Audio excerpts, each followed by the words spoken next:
उत्तर प्रदेश में हलाल प्रोडक्ट्स को लेकर मानो एक तूफान आया हुआ है। एक एफआईआर दर्ज की जाती है भारतीय जनता पार्टी के कार्यकर्ता के जरिए, एक एप्लीकेशन दी जाती है लखनऊ के एक थाने में, हजरतगंज थाने में, और उसके बाद उसको एफआईआर की शक्ल दे दी जाती है। अगले दिन उतरते हैं योगी आदित्यनाथ इस पूरे मामले को लेकर और वो एक आदेश जारी कर देते हैं कि अब उत्तर प्रदेश में कोई भी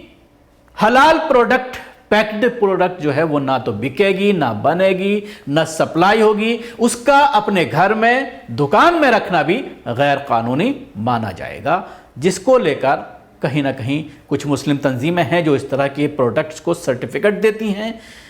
उनके ऊपर भी तरह तरह के आरोप लगाए गए और फिर नेशनल मीडिया उसमें कूद उठा, गोदी मीडिया, और उसने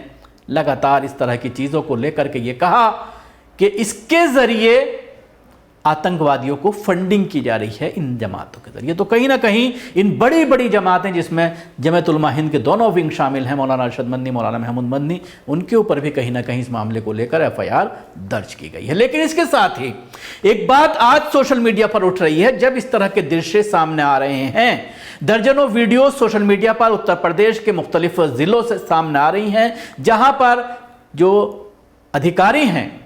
जिनका जिम्मेदारी है स्टोर्स में जाकर के ये चेक करना, एसएफडीए एक डिपार्टमेंट है उत्तर प्रदेश में जो खाद्य पदार्थ से जुड़ा हुआ है, खाने पीने की चीज़ों से जुड़ा हुआ है, वो केएफसी के एक आउटलेट में मुरादाबाद में पहुंचता है और वहां जाकर के हलाल प्रोडक्ट की जांच की जाती है। और सवाल यह खड़ा होता है कि क्या अब जो उत्तर प्रदेश में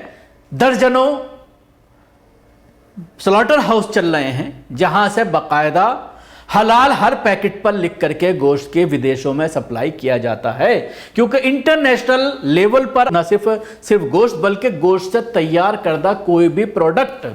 अगर आपको इंटरनेशनल लेवल पर चलानी है तो उसके लिए हलाल सर्टिफिकेट होना ज़रूरी है। ये इंटरनेशनल बायलॉज हैं। चाहे आप अमेरिका चले जाइए, चाहे आप यूरोप चले जाइए, कहीं पर भी आप मैकडी में जाएंगे, केएफसी में जाएंगे, पिज्ज़ा हट में जाएंगे, डोमिनोज पिज्ज़ा में जाएंगे, ये जितने भी इंटरनेशनल ब्रांड हैं तो आपको वहाँ पर हलाल सर्टिफिकेट ज़रूर मिलेगा। क्योंकि जो मुसलमानों की संख्या इन तमाम देशों में जिस तरह की है वो बिना हलाल सर्टिफिकेट देखे, क्योंकि आप उत्तर प्रदेश में भी या पूरे देश में कहीं पर भी इन जगहों पर, इनके आउटलेट्स पर अगर आप जाते हैं, केएफसी के, मैकडी के, पिज़्ज़ा पर, तो आपको बाकायदा वहाँ पर एक फ्रेम किया हुआ एक सर्टिफिकेट दिखाई देगा आउटलेट के अंदर, जिसमें यह लिखा होगा कि कौन सी संस्था ने इनको हलाल सर्टिफिकेट दिया हुआ है। क्योंकि हलाल सर्टिफिकेट देने के बाद भी उस संस्था की ये जिम्मेदारी होती है कि रोजाना वो अपने किसी आदमी के जरिए जो जा रहा है गोश्त इन आउटलेट्स में, उसकी चेकिंग कराए, उसके सामने ही उनको हलाल कराए। उसके लिए एक बाकायदा पैसा लिया जाता है, मंथली भी, और जब सर्टिफिकेट इशू किया जाता है शुरू में तो उसकी भी एक फीस अदा की जाती है। इन्हीं फीस को लेकर के गोदी मीडिया ये पूरा नौटंकी कर रहा है कि इसके ज़रिए आतंकियों की फंडिंग की जा रही है। क्योंकि जब जब इस तरह की चीज़ें खासतौर से उत्तर प्रदेश में सामने आती हैं, योगी आदित्यनाथ जिस तरह से आपने देखा था कि पहले ये कहा गया, कई लोगों को गिरफ्तार किया गया, उलमा इकराम को गिरफ्तार किया गया, उनके ऊपर यह आरोप लगाया गया कि ये धर्म परिवर्तन कराते हैं, तो उसमें भी विदेशी फंडिंग का मामला सामने आया। लेकिन आप देख सकते हैं कि धीरे धीरे तमाम लोगों की जमानत हो रही है। तो अब ये उत्तर प्रदेश में जो सामने आया है, इंस्पेक्शन किया जा रहा है केएफसी का, तो सवाल यही खड़ा होता है, मुसलमानों ने पूरी दुनिया में केएफसी हो, मैकडोनाल्ड्स हो, पिज्ज़ा हट हो, डोमिनोज पिज्ज़ा हो, या उसके अलावा और वो तमाम प्रोडक्ट जो इजराइल के ज़रिए बनाई जाती हैं, इजराइल को उनका कोई पैसा पहुंचता है, उसमें कोल्ड ड्रिंक्स भी हैं, पेप्सी हो या उसके अलावा और जो जितनी भी कोल्ड ड्रिंक्स की ब्रांड हैं, तमाम ब्रांड जो हैं उन पर पाबंदी की बात कही गई, मुसलमानों के ज़रिए आवाज़ उठाई गई, और उसका असर ये देखने में आया कि मुस्लिम बहुल इलाके में पूरी तरह से इन प्रोडक्ट का सफाया देखने में आया है और वहाँ पर सप्लाई 90% तक कम हो गई है इन प्रोडक्ट की। खासतौर से पेप्सी या थम्स अप वगैरह जो हैं, कोल्ड ड्रिंक्स जो हैं,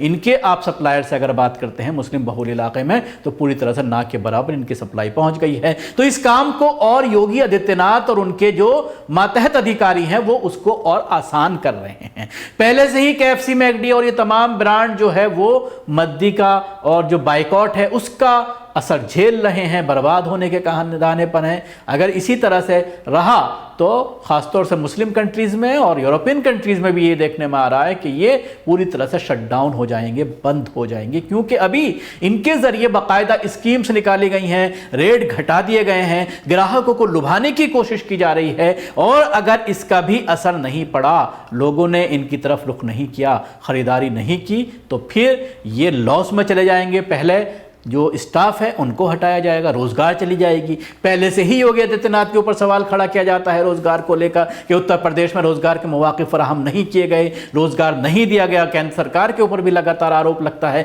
2024 इलेक्शन आने को है और अभी 5 राज्यों के इलेक्शन आप देख रहे हैं, चल रहे हैं, जिसमें से एक राज्य में इलेक्शन हो भी चुके हैं। लेकिन अब इसके बाद जब असर पड़ेगा इस तरह के आउटलेट्स पर, जब आप हलाल पूरी तरह से बंद कर देंगे, तो मुसलमान, मैं दावे के साथ कहता हूं कि 100% मुसलमान इन आउटलेट्स पर जाना छोड़ देंगे, क्योंकि कोई भी मुसलमान साहिब ईमान शख्स हलाल के अलावा झटके का नहीं खाएगा। तो जाहिर सी बात है इन आउटलेट्स में जो पहले से ही असर हो रहा है बंदी का, अब जो है कहीं ना कहीं बाइकआउट का जो असर हो रहा है, अब और ज़्यादा ये देखने में आएगा। अब सवाल ये खड़ा होता है कि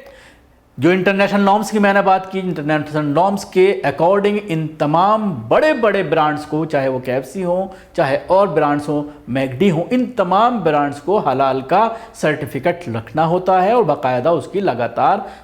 जो लोग सर्टिफिकेट देते हैं उनके ज़रिए उसकी मॉनिटरिंग की जाती है। इसके साथ ही उत्तर प्रदेश के मुख्यमंत्री लगातार विदेशी इन्वेस्टमेंट की बात करते हैं कि बाहर से पैसा लाया जाएगा। लेकिन अगर इसी तरह के हालात रहे तो ये कंपनियां जो बाहर से आने की बात कही जाती है, बार बार ढिंडोरा पीटा जाता है कि इतने $मिलियन का इन्वेस्ट उत्तर प्रदेश में हुआ, हालांकि ग्राउंड में कहीं दिखाई नहीं देता, तो उस पर और ज़्यादा असर पड़ेगा। क्योंकि ये खबरें अब इंटरनेशनल लेवल पर BBC भी चला रहा है, अल जजीरा ने भी इसको लेकर के खबर की है और सवाल खड़े किए हैं कि आखिर आप ये तय कैसे कर सकते हैं कि कौन हलाल खाएगा और कौन हराम खाएगा। अगर आपको हराम से इतनी मोहब्बत है, क्योंकि आप हराम ही खाने वाले हैं, इस तरह की चीज़ें सोशल मीडिया पर ज़रूर कही जा रही हैं कि अगर आप हराम खाने वाले हैं तो आप हराम खाइए, लेकिन जो हलाल खाना चाहता है तो उस पर आप इस तरह की पाबंदी नहीं लगा सकते। तो जाहिर सी बात है इस तरह का जो बाइकआउट हो रहा है और उसके बाद इस तरह की कवायद फूड विभाग के जरिए, योगी आदित्यनाथ के जरिए इन आउटलेट्स पर की जा रही है, तो इनका पूरी तरह से जनाजा निकल जाएगा और उत्तर प्रदेश से इनको अपना बोरिया बिस्तरा बांधना पड़ेगा। अब आखिरी सवाल ये भी खड़ा होता है कि बूचड़खानों पर क्या कोई कार्रवाई की जाएगी या सिर्फ ये पैकेट पर ही कार्रवाई की जा रही है, क्योंकि अभी तक जो आदेश है उसके मुताबिक दालें हों, साबुन हो, उसके अलावा वॉशिंग पाउडर हो, इन तमाम पर जो हलाल सर्टिफिकेट लगाया जाता था उसके ऊपर कहीं ना कहीं सरकार की तरफ से पाबंदी लगाई जा रही है। लेकिन पैकेट बंद गोश्त की बात की जाए या और जो प्रोडक्ट हैं उनको भी कहीं ना कहीं निशाना बनाया जा रहा है। हालांकि इसमें एक सवाल यह भी खड़ा होता है कि ये हलाल सर्टिफिकेट देने वाली कंपनियों को भी सोचने की ज़रूरत है। इन लोगों ने भी कहीं ना कहीं इसको अपना एक धंधा बना लिया है। दाल में हलाल सर्टिफिकेट लगाने की क्या ज़रूरत है, या फिर दवाइयों में हलाल सर्टिफिकेट की क्या ज़रूरत है, ये एक बड़ा सवाल है। जो साबुन में क्या ज़रूरत है, ये ज़रूर कहीं ना कहीं सवाल खड़ा किया जा रहा है। शुक्रिया। आपको हमारी ये कोशिश कैसी लगी ज़रूर बताएं। हमारे YouTube चैनल को सब्सक्राइब करना ना भूलें, इसके साथ ही बेल आइकन ज़रूर दबाएं।